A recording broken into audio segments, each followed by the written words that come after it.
Hi, today I will talk about solar panels. Here behind me I have a glass panel with monocrystallic solar cells. Outside I have a flex panel also with monocrystallic solar cells. The glass panels are very efficient because they can get cooled down because you have the distance between the glass panel and the roof. So it's possible for the panel to cool down with wind or air and will not get as hot as a panel you glue totally to the roof, like a flex panel. Glass panels are normally cheaper. They works from minus 45 to plus 80 degrees, and so there is it's a good solution if you have a flat roof. But if you have a curved roof, or if you have a camper van with a pop-up roof, then you should look at flex panels. There are different kind of flex panels. Normally the flex panels, you will glue them to a roof, and it's okay if it's a polyester roof or glass fiber roof. But if you have a aluminium or steel roof, then it's not so good, because when it's summer it will get very, very hot, because it will try to provide you with power, and it will get so hot it not works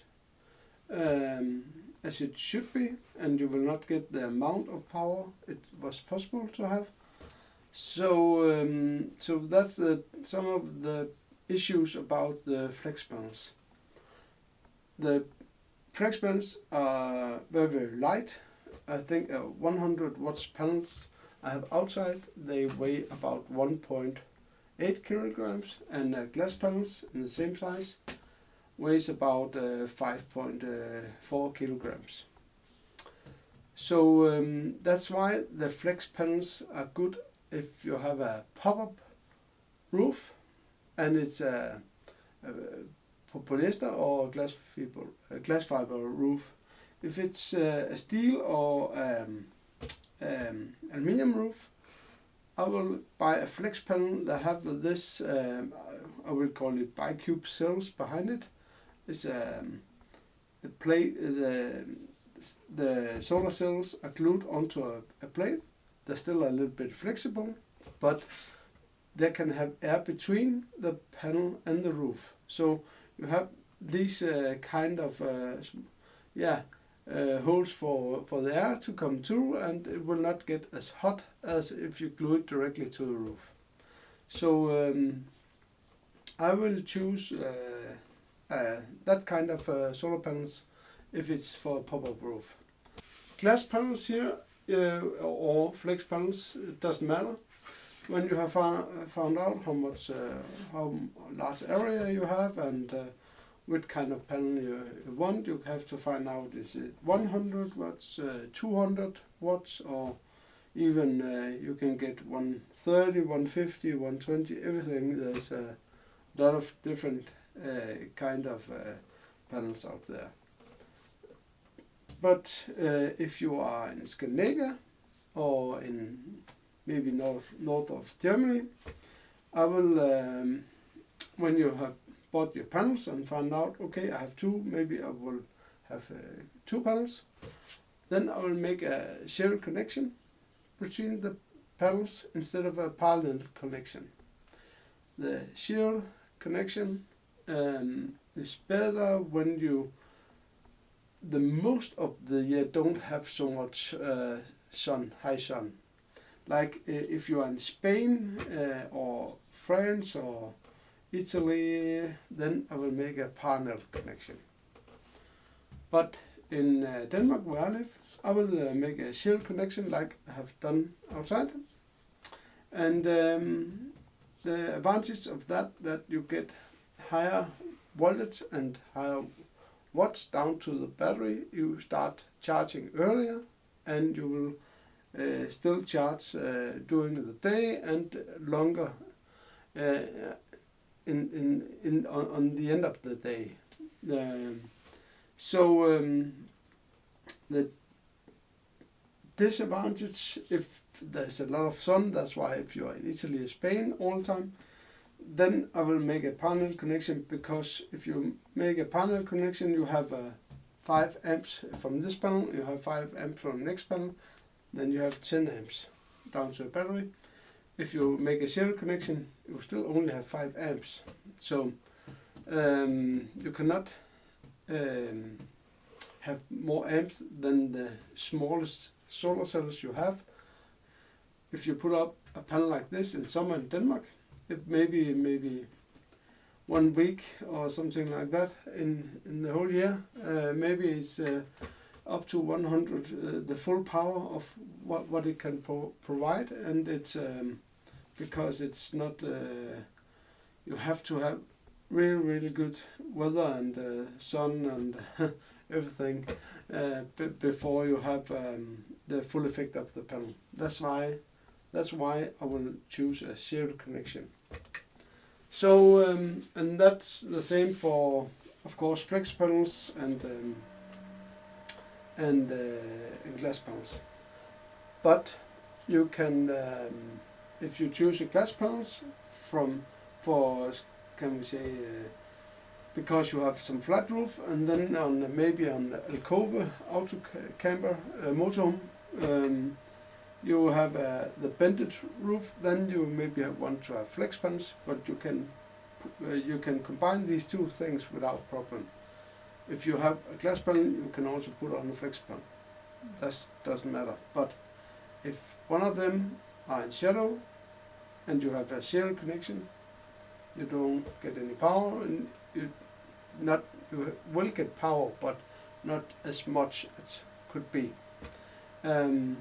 If you decide to make 2 different areas of the roof, so you have one with maybe 2 glass panels, then I'll make that a serial connection, and if you have one in the front panel, maybe a flex panel, then I will do a panel connection for that one.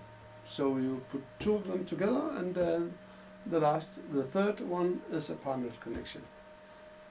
That's no problem. Also, that we can talk a lot about more the solar controllers and all that, and you can buy sets, solar panels set, where you get all what you need in one set, and there are some advantages and disadvantages, of course, of that. But if you buy a 200 watt solar panel set, then the most people would have enough power to the battery in a motorhome. But it all depends of how much power you use during the day. Some people are using an air fryer and need more power and bigger battery, but if you're only charging your phone, your laptop, and see maybe 2 hours of TV on the day, and you have a Wi-Fi router, and then you only switch the Wi-Fi router on when you're using it. Then many can have a lot of power with a 100 amps battery and a 200 watts panel.